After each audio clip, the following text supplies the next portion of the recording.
AG before recusal. I cannot be speaking with the president alone. Joining us now is Judge Shugerman. He's a professor at the Fordham University School of Law. He has been an eloquent legal observer in this matter. Mr. Shugerman, thank you for being here. Well, thanks for having me. Let me just ask your top-line response here. I've been very enmeshed in authenticating these documents, figuring out the relevance, trying to get comment from all the people involved. I feel like I'm sort of seeing the trees but not the forest.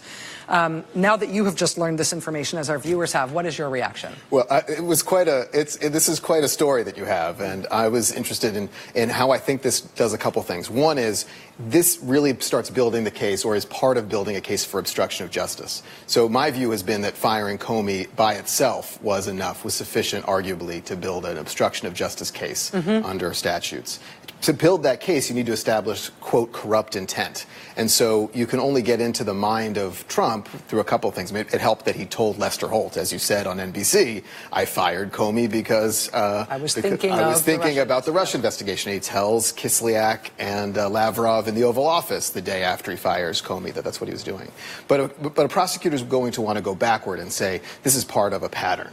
So even if it's just the firing itself that is the act of obstruction of justice, previous meetings and previous contacts between the president and the person he fired leading up to the firing end up being legally important because to the president's state of mind, the why as to why the firing happened and whether or not it was an illegal act. That's exactly right. For a criminal prosecution, you need two big pieces. One is a bad act, which would be, in this case, firing Comey.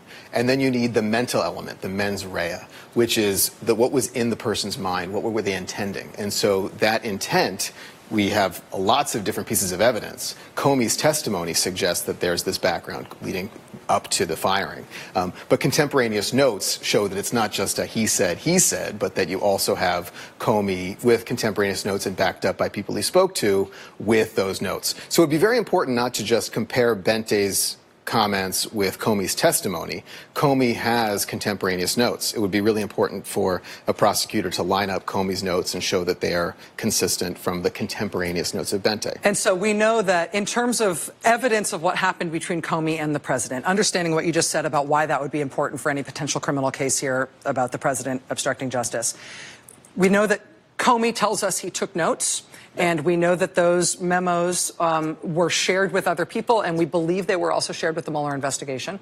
We know that he also, at least in this case with Bente, appears to have orally briefed other people contemporaneously in that moment, and they took notes. I mean, I'm getting pretty good at reading Dana Bente's handwriting. This seems to me like very detailed information, including quotation marks around specific phrases.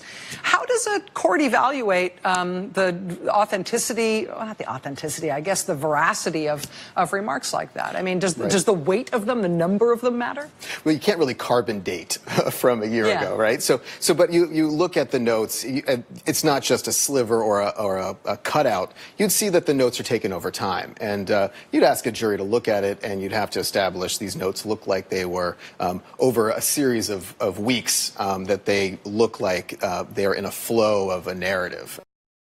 Would be a way to authenticate, and you know, it's not like there's a perfect science about this, but when you line up notes together and you show that they're contemporaneous, that's a way that they do it. But I do want to emphasize one other thing, which is for this obstruction of justice case, it seems like if Bente is taking these kinds of detailed notes that are so consistent with what Comey said in testimony, I want to go back to February 14th, Valentine's Day, where there was a conversation between Trump and Comey where he says to Comey, Flynn is a good guy. Flynn had just resigned the day before. Right. And on February 14th, he goes to Comey and he says, Flynn is a good guy.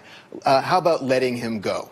That's a more direct intervention into a criminal investigation. That's more than just saying, can you lift a cloud? I don't think you can base an obstruction case on a conversation about lifting a cloud. But if it's a part of a chain of events, including that key February 14th conversation about Flynn, that's Trump getting into this investigation, trying to obstruct the investigation of Flynn. And that's also important because do you remember this tweet that Trump wrote, that John Dowd said, oh, I wrote that tweet. Yeah. This is December 3rd of the past year. It's maybe a reason why John Dowd is no longer the president's lawyer, because John Dowd may have been, he said, I wrote that tweet. The tweet said, I had to fire Flynn. Because he lied to the FBI. Because he lied to the FBI. Now, that is not what Trump ever claimed before, but it is, and he said he lied to the vice president. That's what was the claim. It's not a crime to lie to the vice president, but it is a crime to lie to the FBI. And then when the tweet says he lied to the FBI and that's why I fired him,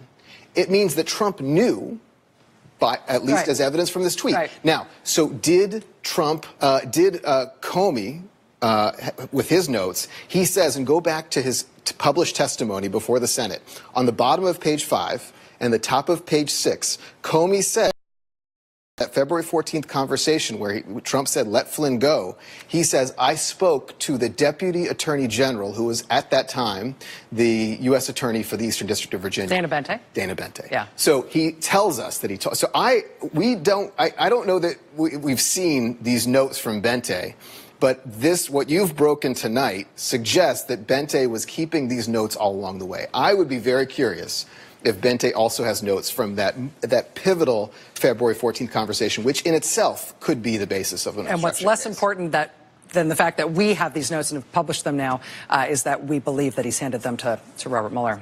Right. Judge Shugerman, professor at Fordham University Law School. It's great to have you here. Thank you very much. Thanks very much.